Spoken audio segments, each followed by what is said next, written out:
Bueno, sé que por las tardes a veces cuesta mantenerse despierto por las grandes comilonas que nos pegamos. Entonces vamos a empezar con un juego, pero no os voy a pedir que os levantéis, así que no os preocupéis. Es asociación de palabras. Creo que alguna vez ya lo hemos hecho. Yo diré una palabra y vosotros decís así, responded la primera palabra que os venga a la mente, ¿vale? Si digo Caín, muy bien. Noé, muy bien. Torre, David, vale. Estas eran más o menos fáciles. Elías, pastor.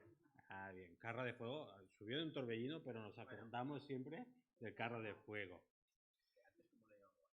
Carro de fuego, claro.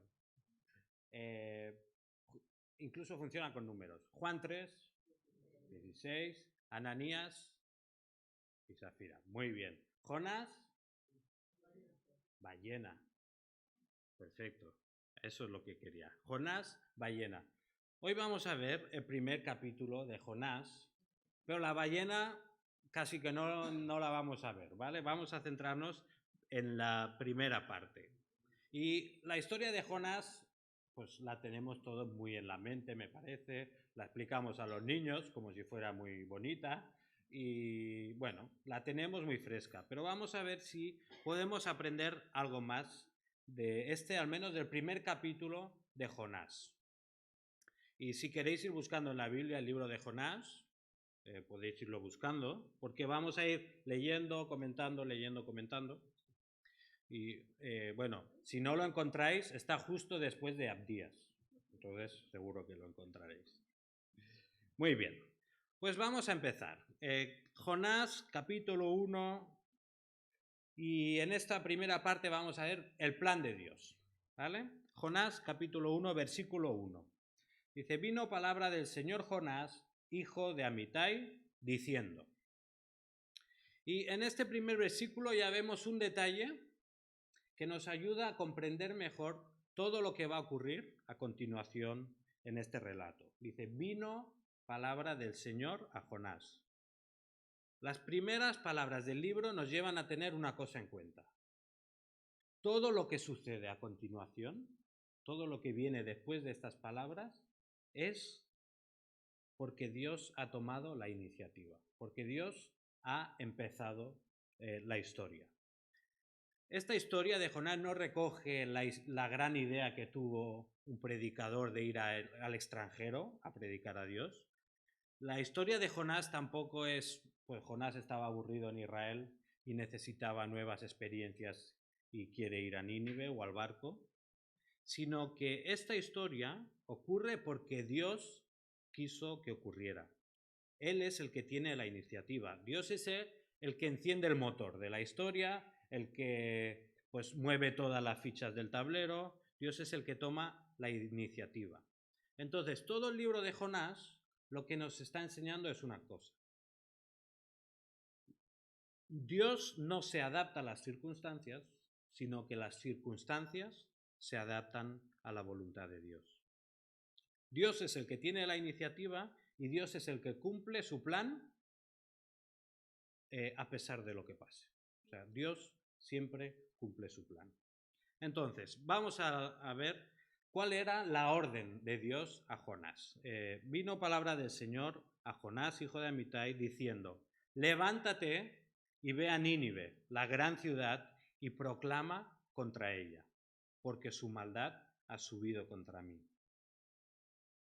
Vemos aquí pues, una orden sencilla, ¿verdad? Levántate, ves a Nínive y proclama contra esa ciudad. Diles que estoy enfadado con ellos. Diles que son tan malos que los voy a destruir. ¿Qué pasaba con Nínive? ¿Esta ciudad qué era? Esta ciudad pertenecía al imperio de Asiria, que era una nación, pues, al nordeste de Israel, y que era constantemente una amenaza a la paz y a la autonomía en Israel. Eran enemigos, básicamente. Tuvo sus más y sus menos, como todas las naciones, pero en general tenían fama de ser, pues, una nación terrorífica, muy violentos con sus enemigos, muy crueles, o sea, muy malos.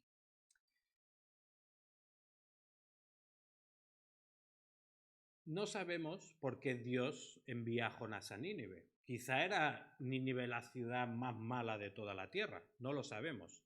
Puede ser, solo es suponer. Lo que sí que sabemos es que Dios quiere que Jonás vaya a esta nación extranjera. La orden de por sí, esta orden de Dios a Jonás, ya es muy rara. En todo el Antiguo Testamento no tenemos una orden similar. No hay Dios enviando a un profeta a una nación extranjera. Esta es la primera vez que vemos que Dios envía concretamente a alguien a predicar al extranjero. O sea, que ya era impensable que Dios enviara a un profeta al extranjero, pero aún más impensable era que Dios enviara a un profeta a Nínive, a Siria, a ese estercolero humano. O sea, para ellos era gente, la purria, que dicen los jóvenes hoy en día, ¿no? Bueno, era impensable, era raro que Dios hiciera esto. ¿Cómo podía estar Dios interesado en la gente de Nínive? Ahora imaginaos el panorama para Jonás. Deja tu casa, deja tu posición en Israel, eres profeta, estaría más o menos reconocido, viaja cientos de kilómetros a una nación donde nadie te conoce, nadie te respeta, nadie tiene temor de ti. Tu Dios es uno más, tienen miles de dioses. Tú levantas una piedra y salen tres, o sea, miles y miles y miles de dioses, el tuyo es uno más. Ves a esa ciudad, plántate allí y diles, Dios os va a destruir. Ahora, ¿qué harías tú en el lugar de Jonás? Imaginaos una orden más fácil, que el Señor os dice, id al centro cívico de la Sagrada Familia, nos ahorramos los miles de kilómetros, y predica contra el barrio de la Sagrada Familia, que su maldad ha subido contra mí. ¿Cómo nos quedaríamos? Bueno, vamos a ver qué hace Jonás. Versículo 3. Dice así. Pero Jonás se levantó para huir a Tarsis, lejos de la presencia del Señor, y descendiendo a Jope, encontró un barco que iba a Tarsis. Pagó el pasaje y entró en él para ir con ellos a Tarsis, lejos de la presencia del Señor. Aquí tenemos que Jonás escucha la orden de Dios, pero decide no obedecerla. Decide irse en dirección totalmente contraria. Por aquí estaba Nínive, pues se va hacia allí, hacia Tarsis. Parece que es el sur de España, Andalucía. Quizá Jonás quería bailar flamenco y tomarse unas tapas sin cerdo, obviamente. El texto dice que Jonás quería huir de la presencia de Dios, aunque él sabía que era imposible, no podía huir de la presencia de Dios. Lo que en verdad quería era huir del llamado, de lo que Dios le había ordenado. ¿Ves a predicar a los ninivitas? No, no quiero, me voy para otro lado. Eso es lo que Jonás estaba haciendo. Y es interesante ver que el autor de Jonás usa un verbo, usa varios verbos en repetidas ocasiones. Uno de ellos es el verbo descender. Primero dice que desciende de Galilea hasta Jope. Luego desciende al barco. Dice que entra al barco, pero el verbo que se usa es desciende al barco. Una vez que está en el barco, desciende a la bodega. Y desde el barco, luego, ¿qué acaba? En la fosa, en lo más profundo del mar, en las raíces de las montañas, dice. Ahora, ¿qué pensáis que el autor nos quiere transmitir con este verbo de desciende, desciende, desciende, desciende? Jonás lo que está experimentando es un descenso espiritual. Al desobedecer a Dios, lo que está haciendo progresivamente es alejarse, alejarse, alejarse de Dios. Y en estos primeros 3 versículos nos dan un resumen perfecto de lo que el Antiguo Testamento enseña, así en su totalidad. Porque ¿qué vemos? Vemos a un Dios tomando la iniciativa. Empieza él con su plan y quiere compartir su plan con el hombre. ¿Y el hombre qué hace? No me interesa tu plan, me interesa otra cosa. Podemos pensar en Adán y Eva en el jardín del Edén, ¿verdad? Ellos podían comer de lo que querían, pero cogieron del que no tenían que coger. Entonces tenemos que el hombre constantemente desobedece a Dios y el hombre busca huir de Dios. Jonás estaba huyendo en barco, Adán y Eva, pues cuando pecaron, ¿qué hicieron? Pues se escondían de la presencia de Dios, y eso es lo que constantemente nos enseña el Antiguo Testamento. Los hombres huyendo de Dios. Eclesiastés 7:29 dice: He aquí solamente esto he hallado, que Dios hizo al hombre recto, pero ellos se buscaron muchas perversiones. Pero sería un error pensar que esta desobediencia la hallamos pues solo en gente como Adán y Eva o en Jonás. Lo cierto es que esta desobediencia es característica de cada ser humano. De todos los que han existido desde el principio, todos han sido desobedientes, y eso nos incluye a nosotros. Dice el Salmo 19:9: no hay justo ni aún uno. Isaías 43:6: todos nos descarriamos como ovejas. O sea, todos somos desobedientes a Dios, todos hemos pecado, y como dice Pablo, por cuanto todos pecaron y están destituidos de la gloria de Dios. Lo que Jonás pretendía era huir de la presencia de Dios, y eso es lo que nosotros hacemos pecando y desobedeciendo. Alejarnos de Dios. Quedamos apartados de su gloria, quedamos destituidos de la presencia agradable de Dios. Y como la Biblia deja claro, estos somos todos, no hay nadie que se salve. ¿Qué pasa entonces? A raíz de que todos somos culpables, Pablo dirá que todos estamos muertos en nuestros delitos y pecados. Efesios 2:1. Y lo cierto es que desde que Adán cayó, desde que Adán pecó, todos nacemos completamente muertos espiritualmente. Somos incapaces de amar y obedecer a nuestro Creador, y estamos completamente perdidos. Igual que a Jonás la desobediencia lo llevó a descender hasta las profundidades de la tierra, el pecado también nos lleva a nosotros a la oscuridad más profunda, a la fosa, a la miseria absoluta, a estar completamente separados de Dios. Volvemos a la historia de Jonás y vemos cómo Dios responde ante la desobediencia de Jonás. Dice el versículo 4: y el Señor desató sobre el mar un fuerte viento, y hubo tempestad tan grande en el mar que el barco estaba a punto de romperse. Hasta ahora parecía que Jonás un poco se estaba saliendo con la suya, porque pues se va a Jope y encuentra un barco que se va lo más lejos posible, a Tarsis. Pero otra vez vemos en el versículo 4 como Dios otra vez toma la iniciativa.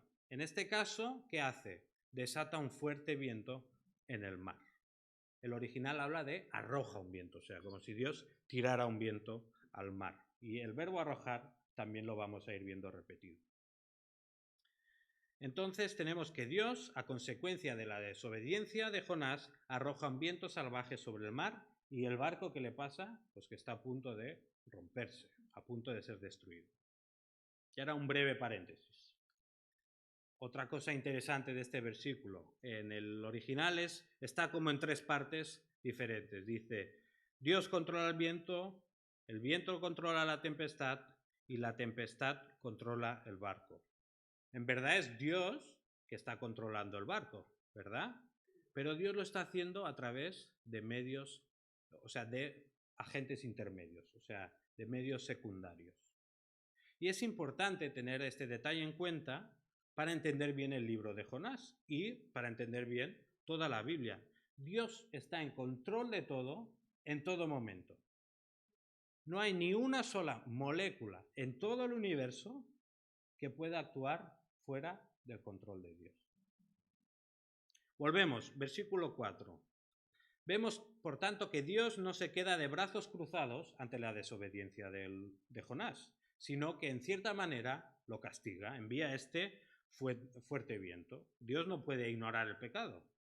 ¿Qué clase de Dios sería ese? Imaginaos un Dios que al ver violaciones, al ver abusos, al ver asesinatos, le diera igual, no se enfada, simplemente lo deja pasar.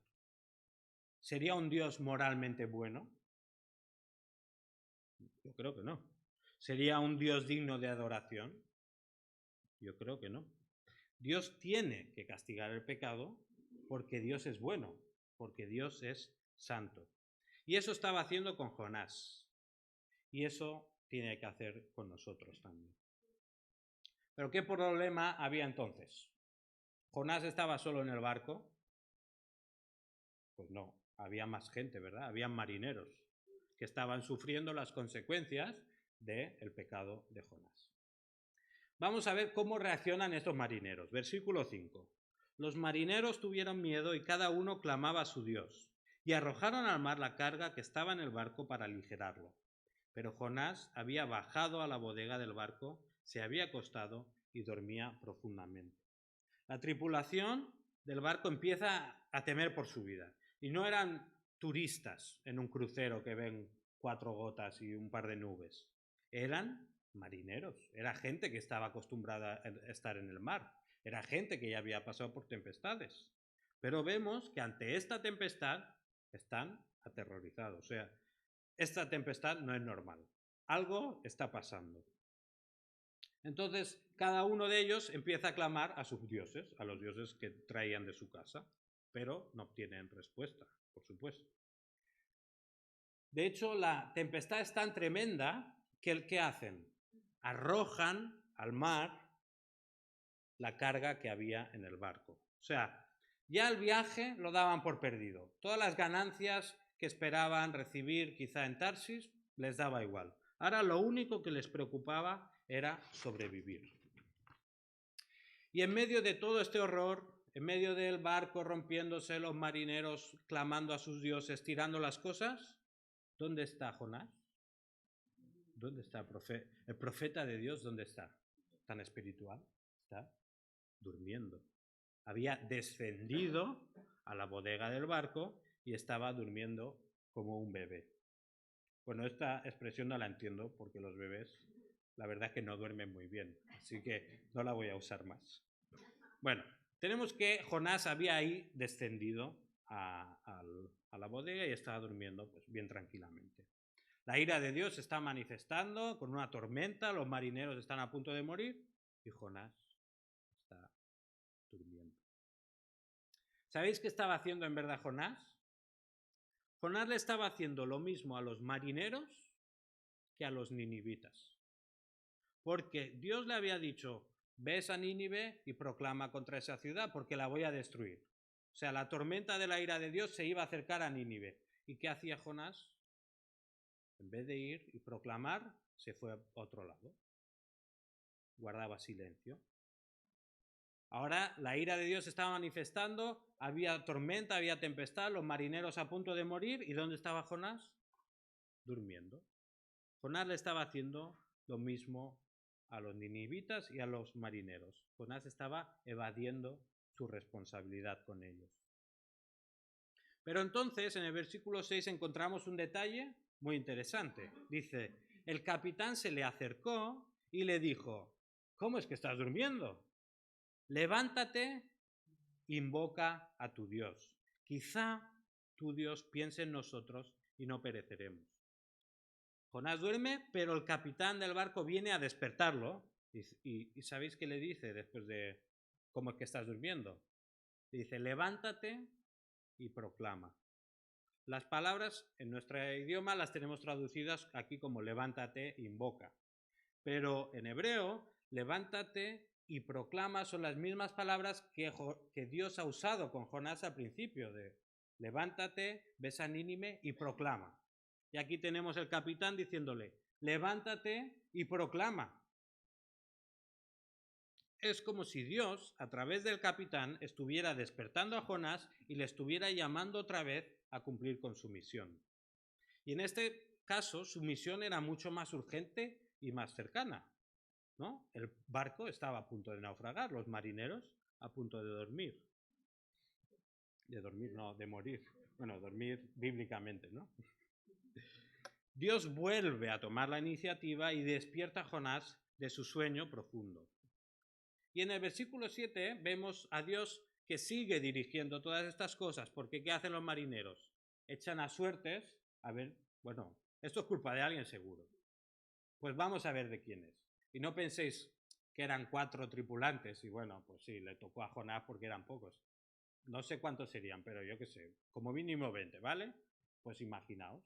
eh, Dios, ¿qué hace? Pues que la suerte, que el afortunado sea Jonás. Entonces todo el mundo ya sabe que es por culpa de Jonás. Dios sigue dirigiendo el plan. Versículo 8. Entonces le dijeron, decláranos ahora por causa de quién nos ha venido esta calamidad. ¿Qué oficio tienes? ¿Y de dónde vienes? ¿Cuál es tu tierra y de qué pueblo eres? Y él les respondió, soy hebreo y temo al Señor, Dios del cielo, que hizo el mar y la tierra. Aquí vemos cómo Jonás hace una declaración de fe. Dice, temo al Señor, al Dios del cielo, que hizo el mar y la tierra. Y esta frase tan sencilla y tan corta dice muchas cosas. Y es una predicación muy condensada, pero que tuvo el efecto apropiado en sus oyentes, los marineros. En pocas palabras, Jonás está diciendo que su Dios es el Dios del cielo. O sea, Dios, mi Dios está en el cielo, está por encima de todo, Él lo controla todo. Pero además les dice, Dios, mi Dios hizo el mar y hizo la tierra. ¿Qué implicaba eso? Pues que si Dios había hecho el mar, sería capaz de controlarlo. Si Dios había creado la tierra seca, sería capaz de llevarlos hasta la tierra seca. El Dios de Jonás era lo que los marineros necesitaban. Y ellos ya habían probado con sus dioses, no había funcionado. Habían probado lo lógico también de pues, tirar la carga y aligerar el barco. Tampoco había funcionado.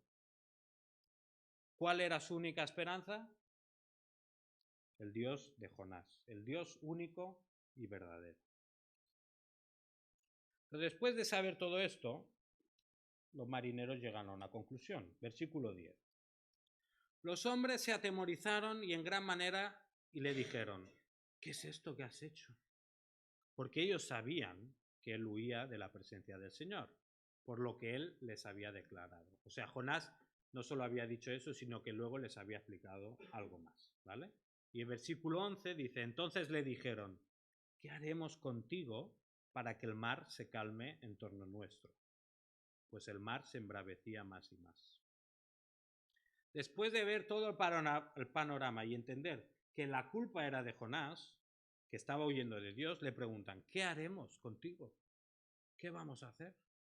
Lo que tú has hecho es muy grave. ¿Cómo se te ocurre huir de Dios? ¿Pero que no sabes que no se puede? ¿Cómo te puede perdonar Dios? ¿Cómo hacemos para que se calme? El mar se iba embraveciendo más y más. La ira de Dios iba aumentando y no parecía que hubiera escapatoria. Estaban a punto de morir. Entonces se preguntan, ¿qué haremos? ¿Qué haremos? Antes hemos visto que, igual que Jonás, todos nosotros somos culpables de haber pecado contra Dios y que por lo tanto estamos bajo el juicio de Dios. Aún no lo hemos experimentado, pero se está acercando. Y quizá nos sentimos como los marineros, que van viendo que la tempestad va creciendo, que sus esperanzas de vivir van decayendo. Viendo nosotros nuestra culpabilidad tan grande y el poder tan tremendo de nuestro Dios, podemos pensar, ¿qué haremos? Malaquías 3:2 dice, pero ¿quién podrá soportar el día de su venida? ¿Quién podrá mantenerse en pie cuando Él aparezca? Porque será como fuego de fundidor o lejía de lavandero. ¿Qué haremos nosotros, culpables como somos, ante este Dios tan poderoso? La respuesta la encontramos en los versículos siguientes. La solución de Dios. Versículo 12. Jonás les dijo, tomadme y lanzadme al mar, y el mar se calmará en torno vuestro, pues yo sé que por mi causa ha venido esta gran tempestad sobre vosotros. Jonás tiene claro, solo hay una solución. A la pregunta de los marineros, Jonás responde, levantadme y arrojadme al mar. En otras palabras, matadme.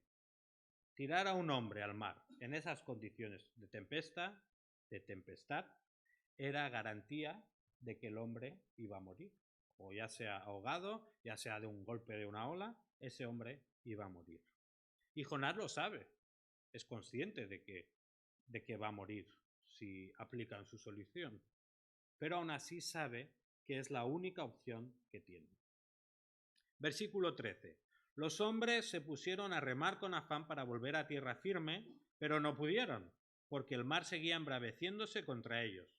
Entonces invocaron al Señor y dijeron: Te rogamos, oh Señor, no permitas que perezcamos ahora por causa de la vida de este hombre, ni pongas sobre nosotros sangre inocente, porque tú, Señor, has hecho como te ha placido. Los marineros intentan remar a tierra seca, pero no sirve de nada. Los marineros no quieren que Jonás muera, pero se dan cuenta que Jonás tiene razón. No hay escapatoria. Jonás debe morir. Entonces se ponen a orar a Dios y le ruegan que el Señor no les tenga en cuenta este pecado, que están a punto de lanzarlo al mar, están a punto de matar a este hombre, pero lo hacen porque no tienen otra escapatoria. Han intentado todo lo demás y no ha surgido efecto. Entonces, su única esperanza es lo que Jonás les está diciendo. Ahora, ¿cómo acaba esta escena? Versículos 15 y 16. Tomaron pues a Jonás y lo lanzaron al mar, y el mar cesó en su furia. Y aquellos hombres temieron en gran manera al Señor, ofrecieron un sacrificio al Señor y le hicieron votos. Lo leí mal y pensaba que decía lo hicieron fotos, pero luego pensé que no habían cámaras. Le hicieron votos. Literalmente en el versículo 15 dice que levantaron a Jonás y lo arrojaron al mar. Y la tempestad se calmó. Jonás había sido sacrificado, la ira de Dios había sido apaciguada. Los marineros podían vivir, volver a tierra seca, y todo gracias al sacrificio del culpable, al sacrificio del que había desobedecido, Jonás. Ahora, imaginaos que no sabéis nada de la historia de Jonás y la historia acaba aquí. ¿Podríamos decir algo en contra de Dios?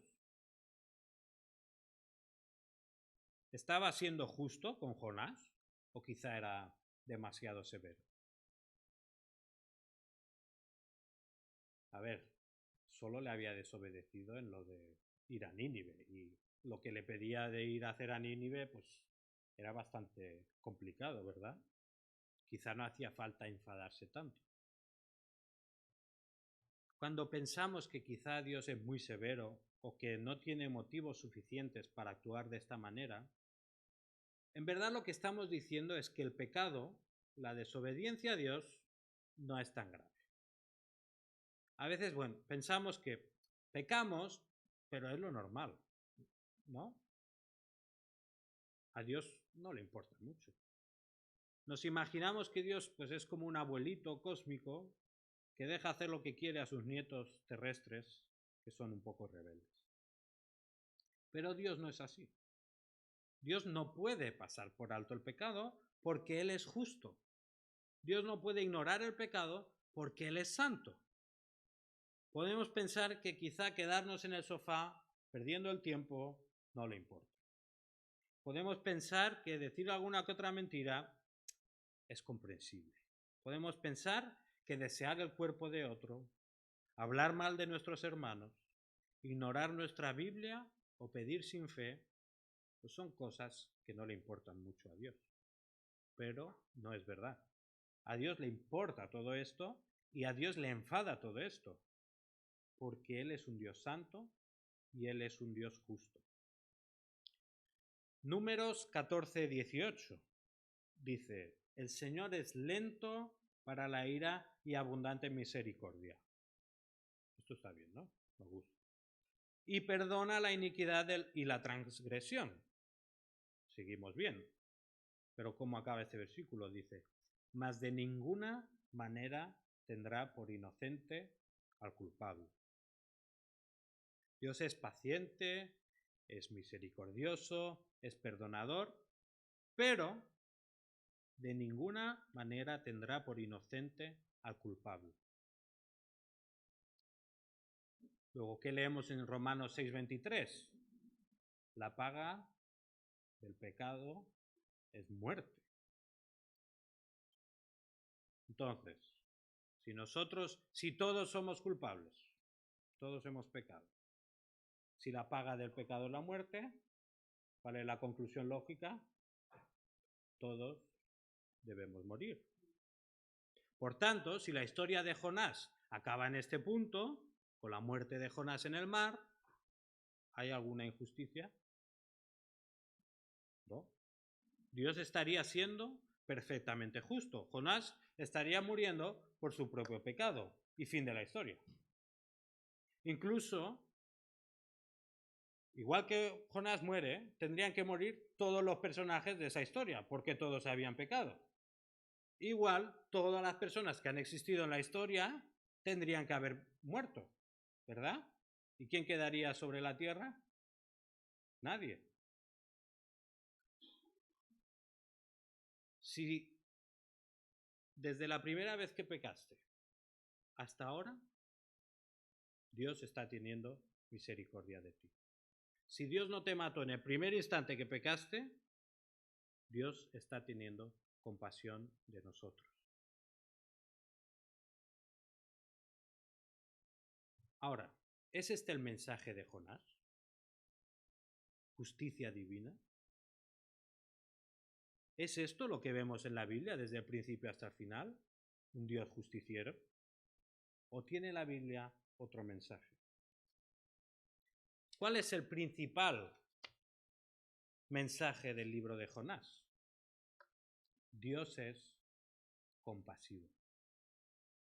¿Qué vemos en la Biblia desde el mismo momento en que Adán y Eva pecaron?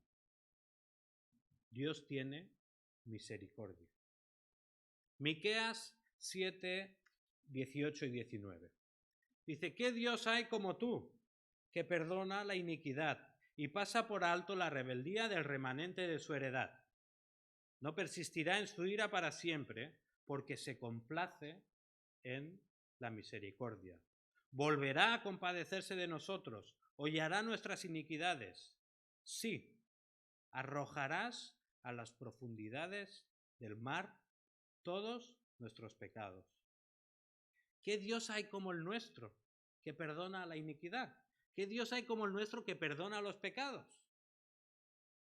Esa es la solución, ¿verdad? Dios perdonando nuestros pecados. Él los arrojará a las profundidades del mar y ya no se acordará más de ellos. ¿Qué Dios tan maravilloso tenemos? Y eso es lo que vemos en la historia de Jonás, ¿verdad? Porque Jonás muere, estoy hablando aquí todo el rato del sacrificio de Jonás, el sacrificio de Jonás. ¿Pero Jonás muere? No. ¿Qué pasa con Jonás? Dios tiene misericordia de Jonás. Dios es compasivo con Jonás. Pero un momento, porque hace nada acabamos de leer que Dios no tendrá por inocente al culpable. Acabo de decir literalmente la frase, Dios no puede pasar por alto nuestro pecado.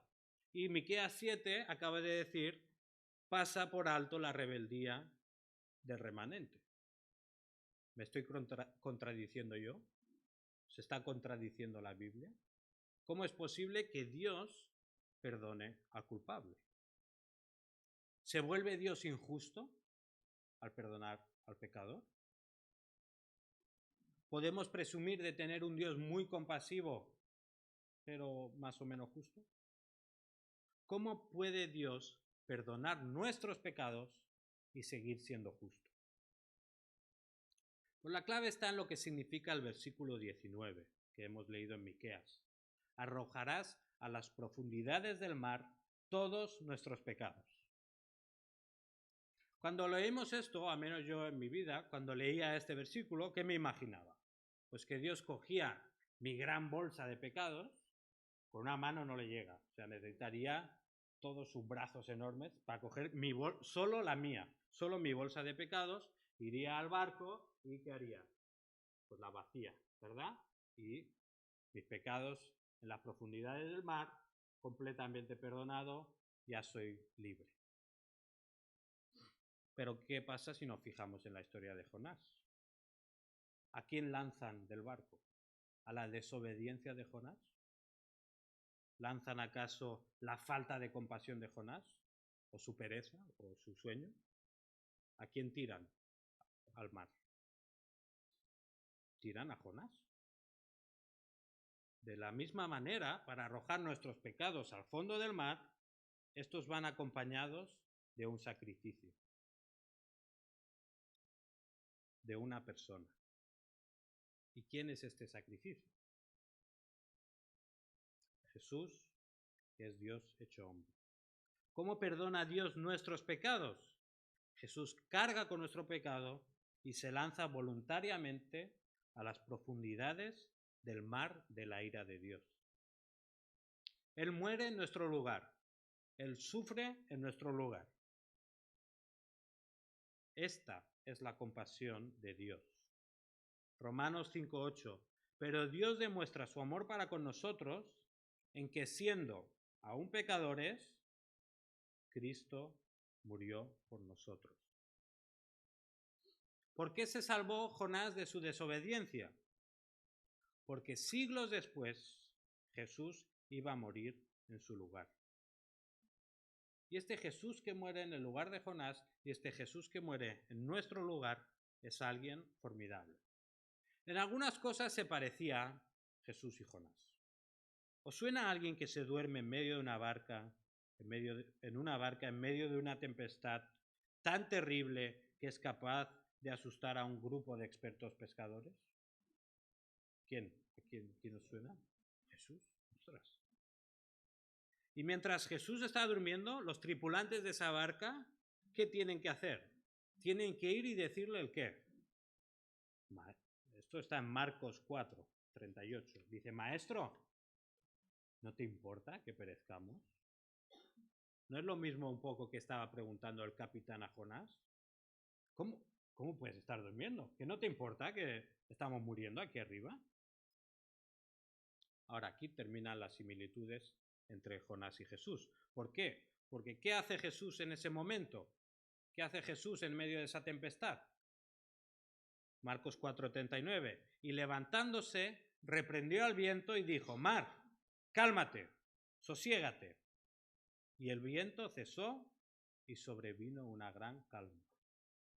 Jesús manda callar la tempestad y el viento cesa. En el caso de Jonás, en cambio, él es arrojado del barco y entonces dice que el mar cesó en su furia.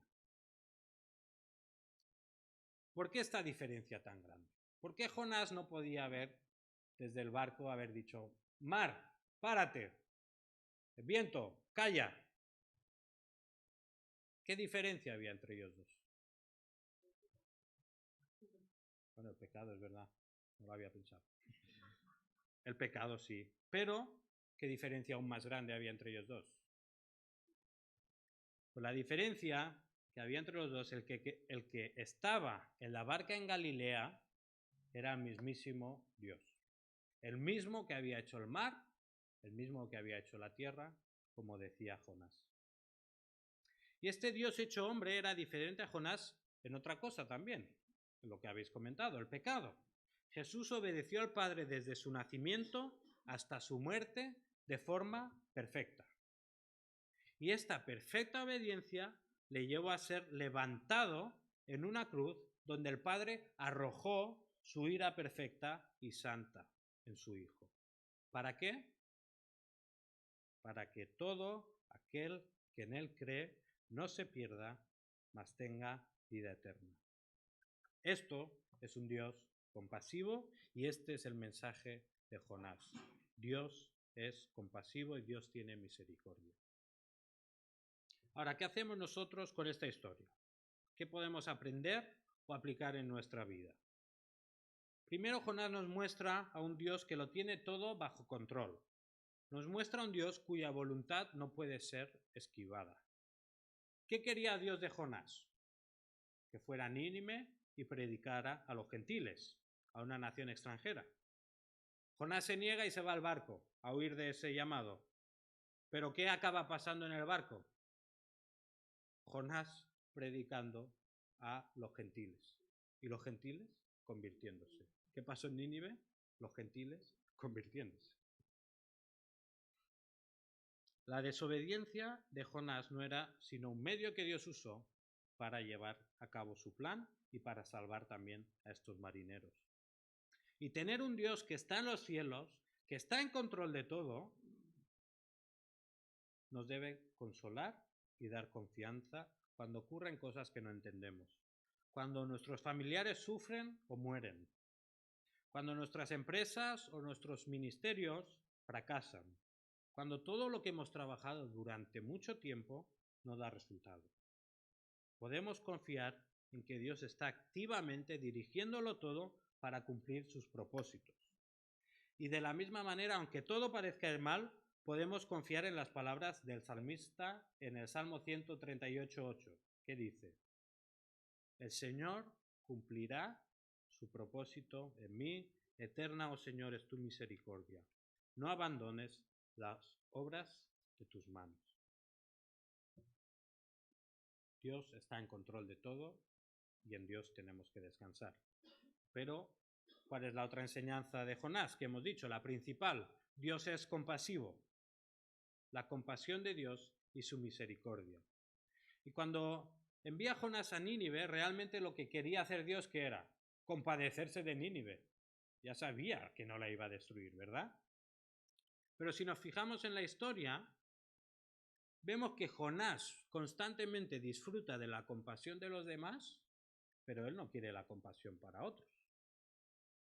Si nos fijamos en los marineros, ¿qué hacen los marineros? Cuando se enteran de que Jonás es el culpable de la tormenta, bueno, ¿yo qué habría hecho? Es tu culpa, pero pues vamos a matarlo, ¿no? Vamos a echarlo al mar. Pero los marineros que intentan, por 2 o 3 veces, intentan salvar la vida de Jonás.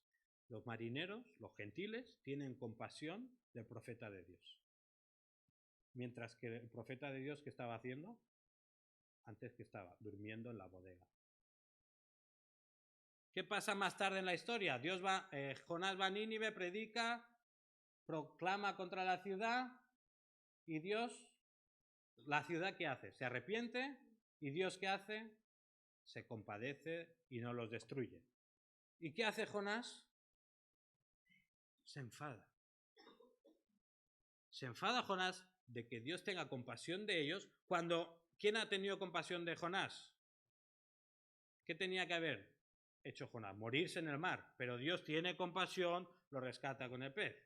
Pero en cambio, cuando se trata de que Dios tenga compasión de los demás, entonces me enfado. Esta actitud de querer compasión para uno, pero no para los demás, es muy típica en los evangélicos y lo digo por experiencia propia. Yo, los que me conocéis, soy poco compasivo. Quizás es porque soy medio alemán y además soy evangélico, pues ya la combinación es mortal. Pero tengo poca compasión. Y esta actitud también nos recuerda un poco al hermano mayor, ¿verdad? El hijo pródigo, porque se enfada cuando vuelve el hijo y, joder, a este le vas a montar una fiesta. Bueno, como seguidores de Jesucristo, que afirmamos ser, ¿estamos mostrando la misma compasión que Dios ha tenido con nosotros por los demás? Cuando un vecino me molesta, un compañero de trabajo me perjudica, ¿le muestro compasión? Cuando mis hijos no se portan como yo quiero o cuando mis maestros son injustos, ¿tengo misericordia de ellos? ¿Escribo con compasión en las redes sociales o aprovecho el anonimato para descargar la escopeta a gusto? Efesios 4:32. Sed más bien amables unos con otros, misericordiosos, perdonándonos unos a otros, así como también Dios os perdonó en Cristo. Entonces, ¿cuál es la clave para ser compasivos? Recordar constantemente la compasión que Dios ha tenido con nosotros. Y recordar que Jesús murió en nuestro lugar y recordar lo mucho que nos ha perdonado. pues que el Señor nos ayude, sobre todo a mí, por favor, a ser compasivos.